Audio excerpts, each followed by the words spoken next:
So, meron nga bagong challenge dito sa Clash of Clans. Ito yung Grandstand.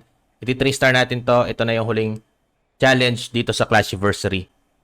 So, simulan na natin. So, napakasimple lang nito. Kung makikita mo, medyo mahirap yung map niya. Kung yung Grand Warden lang yung gagamitin natin para i-3-star to. Pero meron lang step para makikita mo kung paano to. Ang gagawin lang natin is kailangan nating mawasak itong, ayan, yung bomba na yan. Yung parang super giant bomb yata tawag. Ewan ko ba tawag sa bomba na yan. So, pag sumabog yan, sasabog lahat na yan. Tapos mati-3-star natin.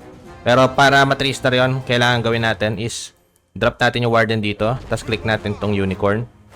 Okay, pag nakuha na natin yung Unicorn, click natin tong maka-interrupt sa ating Fireball mamaya. So, mapupunta kasi dyan yung Fireball eh pag... So, yan pa. Ito, kunin na din natin to. Okay, tapos kunin natin tong Single Inferno. Ay, itong Multi-Target Inferno pala. Okay. So, yan. Hintayin lang natin siya makuha. Kung nakuha yan, click na natin tong Town Hall. Hintayin lang natin ng konti. So, kapag na-half-life na yung Town Hall, pwede na natin tong Fireball. So, ayan. Kuha na natin. Natin yung freeze. Tapos click natin tong army camp dito sa gitna. Yung dalawa na yan.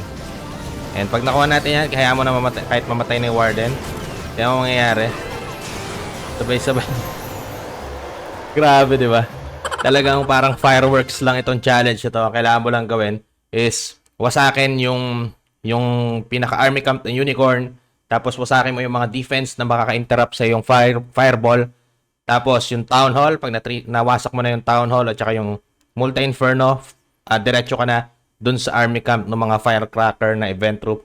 And may kita mo, fireworks talaga, di ba? Happy Clashiversary sa inyo. So yun lang, bali sobrang simple na ng challenge ito. Pag na 3-star mo to, meron kang free na hero potion, isa at saka 25 gem and 400 XP. So yun lang, nagustuhan nyo ba to? Like, share, comment, and subscribe na po kayo sa aking channel. Maraming salamat po.